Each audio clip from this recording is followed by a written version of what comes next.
Olá, caros amigos que agora acompanham a programação da TV Candidez. Estamos iniciando mais um programa Espírita Nova Era. Programa esse que é uma realização da AME, Aliança Municipal Espírita de Divinópolis. E como já é de conhecimento de todos, o nosso objetivo é levar até você, telespectador, a proposta educativa e consoladora da doutrina espírita, através da abordagem de diversos temas à luz da doutrina dos espíritos. E hoje, no programa de hoje em especial, nós estamos recebendo o nosso companheiro da cidade de Belo Horizonte, que é psicólogo, Jader Sampaio, que esteve aqui em Divinópolis participando do CETESP, fazendo palestra, contribuindo com o nosso movimento espírita, com o enriquecimento do nosso movimento espírita. E no programa de hoje, ele veio falar sobre provas da imortalidade através da mediunidade. Bom dia, Jader. Bom dia. Seja bem-vindo. Muito obrigado. A primeira pergunta se baseia numa definição de Allan Kardec sobre médium. Ele diz que médium é aquele que, em maior ou menor grau, percebe, capta a influência ou presença dos espíritos. Quais apontamentos nós podemos fazer da autenticidade dessas percepções, principalmente no sentido da identidade do espírito que se comunica? Uma boa pergunta, né? Porque a mediunidade não é uma faculdade como a visão, como a audição, em que a gente percebe de forma direta os objetos que estão ligados aos sentidos. Sim. A mediunidade é uma sensibilidade interior. E há diferentes tipos de médiuns, diferentes formas de percepção. Desde médiuns que têm faculdades Kardec chamava de mecânicas, ou que os ingleses gostavam de chamar de automatismos. Tá? Há faculdades que são mais intuitivas. O médium capta o sentimento ou o pensamento do espírito, percebe que é um sentimento ou pensamento diferente do dele, tá? E passa para o papel ou fala para as pessoas que estão próximas. A questão da identidade, ela vai depender muito da relação que o consulente faz com o médium, que as pessoas que procuram a mediunidade fazem. Porque, por exemplo, nós utilizamos a mediunidade para poder atender espíritos em sofrimento, poder auxiliar espíritos em sofrimento. A identidade do espírito não é importante nesse tipo de trabalho. O importante é que a gente seja capaz de escutar bem os espíritos, que a gente tenha a felicidade, tá, de atendê-los de forma efetiva, de compreender o sofrimento em que eles se encontram. Se eles querem ou não dizer o nome, para nós não faz muita diferença. Né? Agora, há pessoas que estão procurando médiuns em busca de notícias de entes queridos. Isso. Então, para esse tipo de finalidade, essas pessoas que se preocupam em que na mensagem venham alguns elementos de identificação. Sim. E isso vai depender da faculdade dos médiuns. Há médiuns que têm a capacidade de perceber uma série de elementos, como a forma em que a pessoa desencarnou, não só o nome, mas que dão detalhes. Há médiuns que percebem os espíritos, até a vestimenta com a qual eles se apresentam, com a qual relato eles de parentes, né, desencarnados. Não só de parentes, mas apelidos que eles usam na intimidade. Com certeza. O Chico, ele tem um livro, tá, que foi ditado, ele foi editado pelo pai que perdeu um filho, se não me falha a memória. E eles eram judeus. E o filho, ele vai se referindo à família e vai falando dos rituais judeus, Sim. judaicos, né, da cultura judaica, e vai falando dos apelidos da intimidade. Ele vai dando uma série de dicas que faz com que a família perceba que é algo que não poderia estar no cérebro do médium, que é algo que Sim. vai além do que o médium poderia saber sobre as pessoas. Tá? E a gente tem também as pessoas que estudam a mediunidade, ainda procurando se esse fenômeno existe ou não, se ele é autêntico ou não. Então, nesse caso, pode ser que as provas de identidade sejam importantes na pesquisa, tá? Que é o que vem fazendo atualmente nos Estados Unidos, foi objeto da nossa conversa no seminário. Quais pesquisas científicas existentes na atualidade que abordam a temática da mediunidade e quais constatações têm realizado? Uma primeira noção de ciências que é construída em cima das chamadas ciências da natureza, que é o que fazem os físicos, os químicos, os biólogos. Um biólogo ele observa um animal no seu meio ambiente, e vê como se comporta aquele animal, descreve, vê como ele se alimenta, identifica uma série de regularidades, e constrói um conhecimento dentro da ecologia, por exemplo. Um químico ele estuda uma substância química, como ela reage, e por que ela reage, e estabelece leis, normas, que nos permitem antecipar ou entender o funcionamento de uma determinada substância química. Essa é uma noção de ciência, uma noção mais restrita. Existe uma noção ampliada de ciência, que coloca aqui dentro conhecimentos, por exemplo, das chamadas ciências humanas ou sociais, em que eu gosto muito de falar dos advogados. Eles estudam leis. Leis são construções feitas pelos homens e eles precisam entender com clareza o sentido da lei, a intenção do legislador, o alcance da legislação, e eles não estão estudando nada de natureza, eles estão estudando a cultura. E eles vão utilizar de elementos ou de instrumento como a lógica e a razão. Isso também é conhecimento, mas é um conhecimento diferente do conhecimento da natureza. E a gente tem áreas do conhecimento reconhecidas na universidade, como, por exemplo, a matemática. A matemática estuda signos, estuda números, as relações que foram criadas pelos matemáticos entre esses números, e usa da dedução.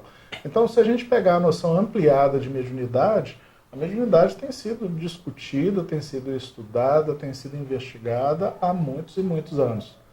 Mas a gente chama atenção para o século XIX, onde a gente encontra na Europa um ambiente de liberdade maior para ir contra as ideias formadas e engessadas da cultura ocidental, quando a mediunidade começou a ser investigada. Então a gente tem o trabalho de Allan Kardec, que é um estudo racional da mediunidade, em que ele vai tecer suas considerações depois de conhecer e de conhecer os médiuns, de conversar com os espíritos. A gente vai encontrar na Inglaterra um interesse maior dos fenômenos físicos produzidos pelos médiuns. Então a gente vai encontrar pessoas como o químico William Crookes, que estudou Florence Cook. Materializações, né? Materializações e outros fenômenos, e fez descrições rigorosas. E ele não publicou em revistas como a gente faz hoje, porque os meios eram diferentes naquela época. Ele comunicou em reuniões de cientistas que eram feitas naquela época, e aquilo criou, inclusive, um mal-estar na imprensa britânica. Como que um cientista tão brilhante, tão condecorado, estudava esse tipo de coisa? Eu tenho estudado o trabalho de Alfred Russel Wallace. Eu tenho traduzido a obra espiritualista dele para a língua portuguesa. O Wallace foi colega de Charles Darwin na teoria da evolução das espécies. E ele era espiritualista. E ele fez pesquisas com médiuns, pesquisas pessoais e pesquisas de revisão. E ele publicou toda a sua época com o sacrifício da própria imagem que ele passava para os seus colegas. A credibilidade de cientista, né? Que achavam que ele tinha que ser materialista para ser cientista, achavam que ele estava passando dos limites, e ainda assim o Wallace fez as pesquisas. Depois a gente tem as pesquisas feitas pela Sociedade de Pesquisas Psíquicas, a gente tem estudos com médiuns, a gente tem os estudos de mediunidade cruzada, em que o médium recebia parte da frase, o outro médium em outro lugar recebia outra parte da frase, e a mensagem só fazia sentido quando você cruzava os resultados dos dois médiuns. A gente tem estudos, depois as ciências abandonaram um pouco o enfoque nos estudos sobre materializações, sobre efeitos físicos. A gente tem Leonora Piper, que foi uma médium muito estudada e que jamais foi foi considerada uma médium que nunca foi pega fazendo qualquer espécie de fraude e com resultados muito curiosos. Aí a parapsicologia entrou mais no estudo da telepatia e de outras áreas, tentou utilizar a metodologia quantitativa, e mais no final do século a gente está vivendo agora o que eles chamam de revival dos estudos da mediunidade. Que são novos pesquisadores que surgiram no cenário e que estão pesquisando seriamente médiuns de efeitos, eles chamam de mediunidade mental no inglês, Sim. que é o que nós chamamos de médiuns de efeitos intelectuais, né? Aqui no Brasil a gente tem um núcleo que é a NUPS, o NUPS é o Núcleo de Pesquisas em Espiritualidade e Saúde, que funciona na Universidade Federal de Juiz de Fora. Eles vêm trazendo pesquisadores do mundo inteiro, de diversos lugares do mundo, que trabalham com pesquisa sobre diversos assuntos, inclusive a mediunidade. E eles têm realizado pesquisas e publicado em órgãos internacionais. Hoje de manhã eu dei uma olhada no computador para ver a produtividade deles. Eu peguei um dos pesquisadores, coloquei o sobrenome dele e procurei no periódico SCAPES, que é um dos instrumentos que a gente tem para acessar a pesquisa científica na Universidade Federal de Minas Gerais. E só ele retornou 40 publicações. Nossa, muito. Um outro pesquisador, que eu poderia dar o nome, ele já chegou a 100 publicações. Então, eu fico vendo algumas pessoas criticando uma ou outra publicação isolada. A questão é que a gente vem acompanhando o surgimento de muitas publicações de pesquisa sobre mediunidade. Pesquisa sobre o conteúdo, pesquisa sobre a forma, pesquisa sobre como o médium se comporta, pesquisa sobre o cérebro, pesquisa de eletroencefalografia, de tomografias. São muitas pesquisas. E talvez o entendimento de uma publicação dependa de outra publicação, Sim. né? Então, porque na pesquisa científica, quando o cientista ele apresenta uma publicação, uma primeira coisa que ele normalmente faz é um trabalho de revisão. Então ele cita os outros. Então ele cita as outras pesquisas que foram feitas, os resultados, até chegar a uma hipótese de trabalho que justifica o trabalho dele. Então, diante dessa pesquisa, isso aqui não está bem explicado, ou isso aqui pode ser mais bem só visto. depois de adquirido uma noção de conjunto das publicações, né, que se pode tirar alguma conclusão, né? Por isso que é um trabalho difícil. Não é as pessoas acham... Eu vi um leigo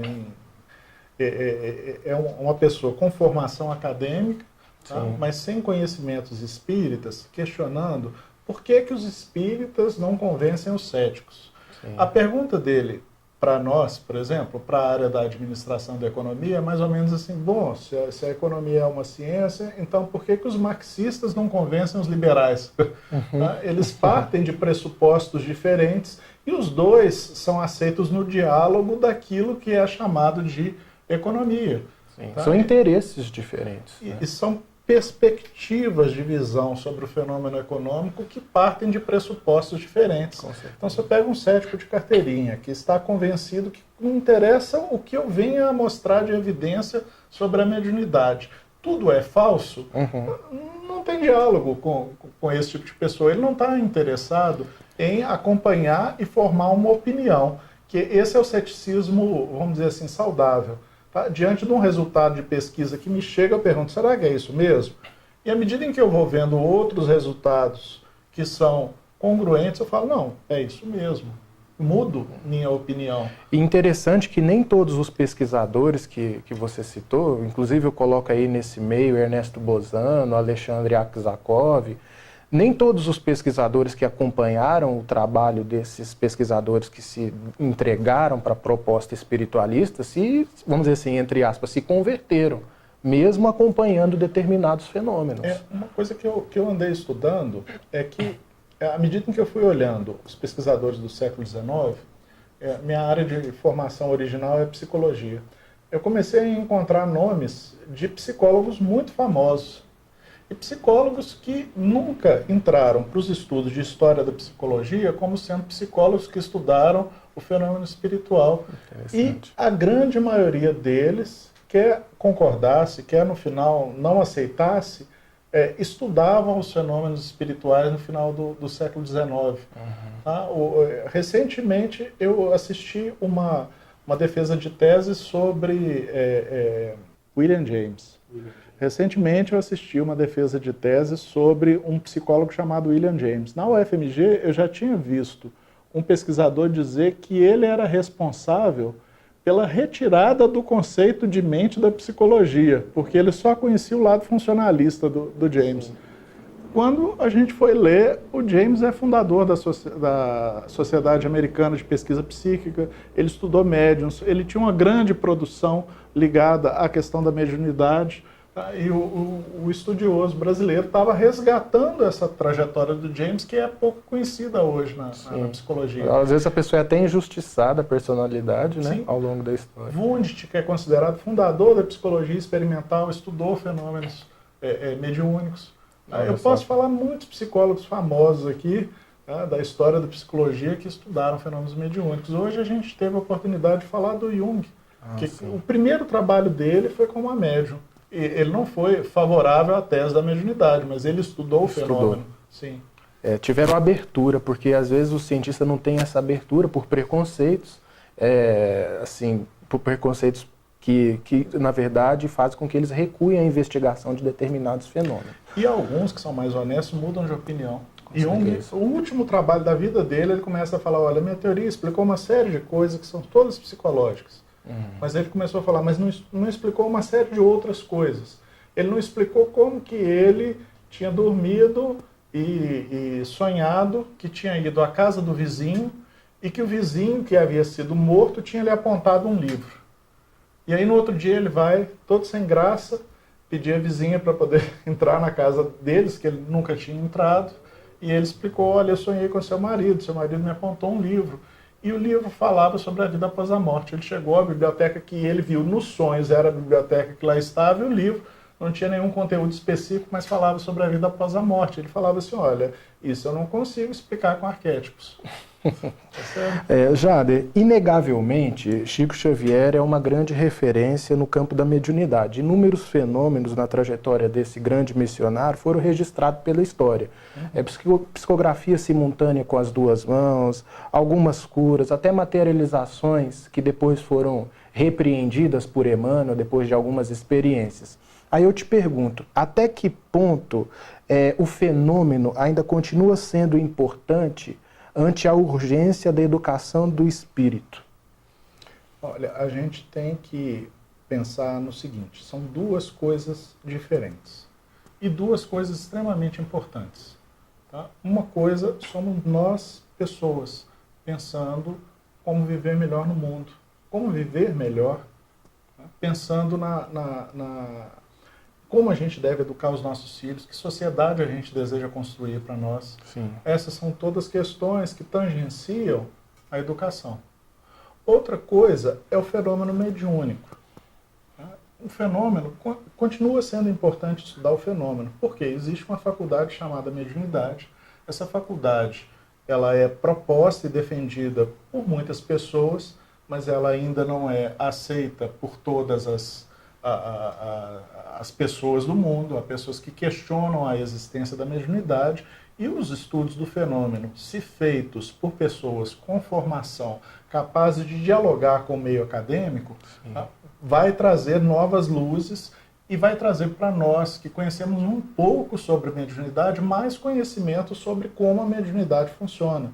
Então, uma coisa não é contrária à outra. Sim. Agora, cada um de nós tem que ver o que a gente deseja fazer da vida e o que é mais urgente e mais importante para todos nós. Elas não excluem uma a outra, né? Não, na minha opinião, elas não excluem uma a outra. Agora, há pessoas que se enganam acreditando que estão se autoeducando, quando na verdade não estão realmente fazendo o trabalho. E há pessoas que se enganam também acreditando que estão pesquisando, mas na verdade não tiveram a formação necessária para poder fazer o trabalho. Sim. É como se fossem médicos charlatães, querendo exercer a medicina sem a formação médica. Uhum. Tá? Então a gente precisa saber qual é a nossa contribuição, qual é o nosso projeto de vida, o que a gente precisa para fazer o que a gente vai fazer da melhor forma possível. Com certeza. Qual é a diferença, Dr. Jairo, Jader, de educação mediúnica, educação do médium e desenvolvimento da mediunidade. Desde Kardec percebe que existem duas coisas na mediunidade. Uma coisa é a faculdade. Há pessoas que têm a faculdade mediúnica, vou dizer assim, muito tímida, em forma de germe, incipiente, né, e que precisam do exercício dessa faculdade para tomarem contato com o seu potencial, com o que eles são capazes de fazer. Esse é o desenvolvimento. Sim. A educação é a seguinte, um autor espírita chamado Hermínio Miranda, ele compara a mediunidade com a arte. Então, ele diz que as duas são atividades criativas. Mas, na questão da arte, o artista, ele, como a arte é uma forma de expressão, ele pode expressar toda a sua loucura na arte, ele pode expressar a sua perturbação na arte, ele pode expressar a sua negação da arte, tá? E sem qualquer problema. Sim. Mas o médium, ele precisa se educar para poder ter uma contribuição efetiva aos espíritos que se comunicam, para poder entrar em contato com as pessoas que estão em luto e que precisam de auxílio. Ele não exercita a sua faculdade em estado de perturbação. Sim. Então, ele faz um trabalho de educação consigo mesmo para o bom exercício da sua faculdade. Com certeza. O Livro dos Espíritos, na questão 799, coloca que a destruição do materialismo seria a grande contribuição do espiritismo para o progresso. Até que ponto a mediunidade contribuiu, vem contribuindo e contribuirá para esse objetivo? Olha, primeiro eu acho que a gente tem que fazer as dimensões. Sim. Porque quando a gente fala em destruição do materialismo, a gente está falando de uma coisa metafísica, abstrata. Tá? Então a gente está falando de uma forma de pensamento, tá, que acredita que tudo que existe no mundo pode ser explicado em termos de biologia, química, física. Sim. Tá? É o materialismo, é isso que existe. Até alguns materialistas acreditam que até a psicologia poderia ser explicada exclusivamente pela biologia, física, química, é o que a gente chama de reducionismo. Tá? Nós, da psicologia, sabemos que a psicologia tem uma interação com o organismo, tem uma interação com a sociedade, tá? Mas vai além da física, química e da biologia. Tá? Então, quando a gente fala em destruição do materialismo, eu pergunto assim, em que dimensão?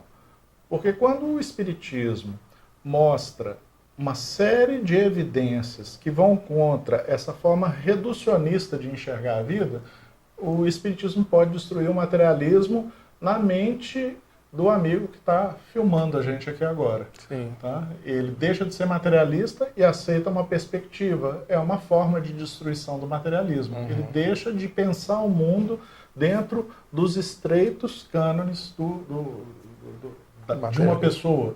Mas eu posso pensar num ambiente acadêmico, Sim. então dentro de uma disciplina. Então, à medida em que o Espiritismo mostra evidências da existência após a morte, se as pessoas que estão dentro do ambiente acadêmico, num curso de psicologia, resolvem prestar atenção nos trabalhos e nos resultados que são dados, eles podem desenvolver uma nova perspectiva para poder enxergar o homem e vão ter que reconstruir a psicologia. Uma vez eu estava assistindo uma conferência de um autor que pesquisava psicologia transpessoal nos Estados Unidos, que estava em Belo Horizonte. Tá? E não sabia quem era, não conhecia, era aluno do curso de psicologia, e essa pessoa começou a comentar em voz alta, como a gente costuma fazer aqui em Minas, aquilo que o conferencista falava. E a pessoa falava assim, puxa, ele está falando disso, ele está falando de telepatia, o curso de psicologia devia estudar os estudos sobre telepatia. Olha, daria uma dissertação de mestrado essa discussão que está sendo feita sobre mediunidade. Tá? E eu estou assim, gente, mas que professor diferente, que professor é esse? Era o professor Pierre Weil, que tinha sido um professor importante no departamento de psicologia da UFMG e que tinha uma vida materialista. Tá? Companheiro do Jean-Yves Leloup, né? Sim, ele teve uma doença grave e aí foi procurar um monastério budista.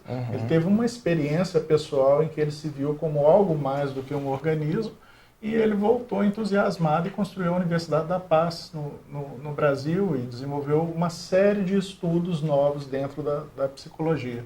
Tá? Então, isso não deixa de ser uma forma de destruição Com certeza. do materialismo.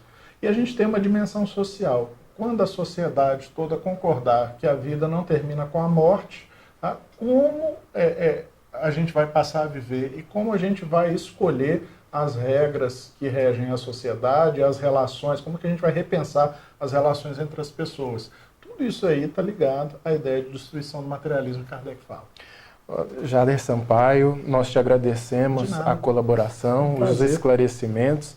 Agradecemos também os nossos telespectadores, lembrando ainda que o nosso programa vai ao ar todo sábado às 9h30 da manhã, com uma reprise às terças-feiras às 7 horas da manhã. Muita paz e até o nosso próximo encontro.